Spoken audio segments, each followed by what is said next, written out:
अभिज्ञान शाकुंतलम में इससे पूर्व हमने 8वें पद्य तक अध्ययन किया, जिसमें राजा ने अपने रथ के घोड़ों के लगाम ढीली कर दी और वो तेज गति से दौड़ने लगे हैं।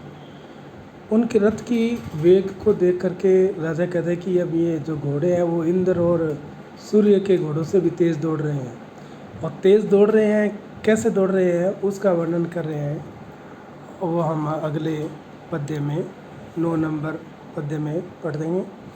यद आलोके सूक्ष्मं वर्जति सहसा तद विपुलताम यत अर्धे विच्छिन्नं भवति कृतसन्धानम् इव तत् प्रकृत्या यत वक्रम तदपि समरेखम नयनयोः न मे दूरे किंचित क्षणमपि न पार्श्वे रथ जवात यानी रथ के वेग के कारण, रथ की गति के कारण, यत आलोके, यत जो वस्तु आलोके देखने में सूक्ष्म अत्यंत सूक्ष्म है, छोटी दिखाई पड़ती है, तत् वह वस्तु भी सहसा अचानक विपुलताम वर्जती, विपुलता को, विशालता को प्राप्त हो जाती है। यानी कि रथ की गति कारण जो चीज़ छोटी यानी दूर से दिखाई देती है छोटी और नज़दीक आने पर वो बड़ी दिखाई देने लग जाती है। यत और जो वस्तु अर्धे विच्छिन्नम बीच में से विच्छिन्न हुई है, कटी हुई, टूटी हुई है, तत् वह वस्तु भी कृत संधानम इव मानो कृत संधानम, उसको संधान कर दिया गया, अच्छी तरह जोड़ दी गई सी भवती हो जाती है। यत प्रकृत्या वक्रम, जो स्वभाव से, प्रकृति से, स्वभाव से वक्रम यानी वक्र है, टेढ़ी है, तदपि वह वस्तु भी नयनयोः आँखों के लिए समरेखम समान सीधी हो जाती है।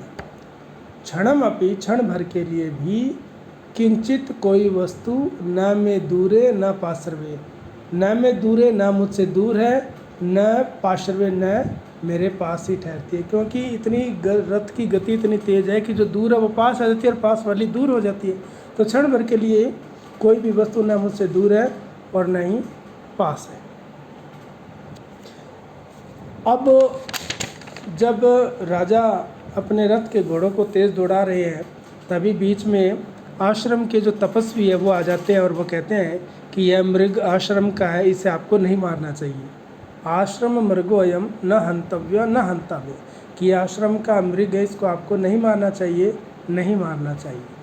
तो वो क्या कहते हैं कि तत्साधु कृत संधानम प्रतिशहर सायकम आर्त त्राणाय वह शस्त्र न प्रहर्तुम अनागसी। वो कहते हैं तत्, तो इस कारण साधुकृत संधानम, साधुकृत अच्छी प्रकार से संधानम संधान किया हुआ, अर्थात जिसको अच्छी प्रकार से धनुष पर चढ़ा लिया गया है, ऐसे सायकम बाण को, राजा कह रहे कि ऐसे बाण को जो धनुष पर अच्छी तरह चढ़ा लिया गया है, प्रतिसहर उसको उतार लीजिए।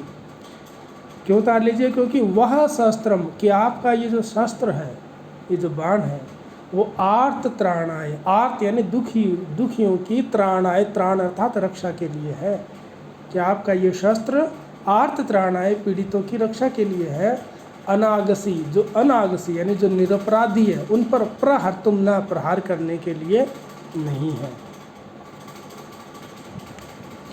तो राजा ने उनकी बात मान ली और जो अपना बाण उतार लिया। और ऐसा करने पर वो जो तपस्वी है वो राजा को कहते हैं कि जन्म यस्य पुरुवंशे युक्त रूपम इदम त्वा पुत्रम एवं गुणोपेतम चक्रवर्तीनम आपनोहि। वो कहते हैं कि यस्य, जिसका, अर्थात आपका पुरुवंशे जन्म, पुरु के वंश में जन्म हुआ है, त्वा आपका इदम युक्त रूपम, यह कार्य युक्त रूपम उचित है। कौन सा कार्य है? कि धनुष पर बाण उतार लेना हमारे आग्रह पर, यह उचित ही है। एवं गुणोपेतम, इस प्रकार के गुणों से युक्त, चक्रवर्तीनम पुत्रम आपनोहि, ये चक्रवर्ती पुत्र को प्राप्त करें। तो इस प्रकार से वो राजा दुष्यंत को आग्रह करके उस पर प्रसन्नता भी व्यक्त करते हैं और उसे आज चक्रवर्ती पुत्र प्राप्त करने की आशीर्वाद भी देते हैं।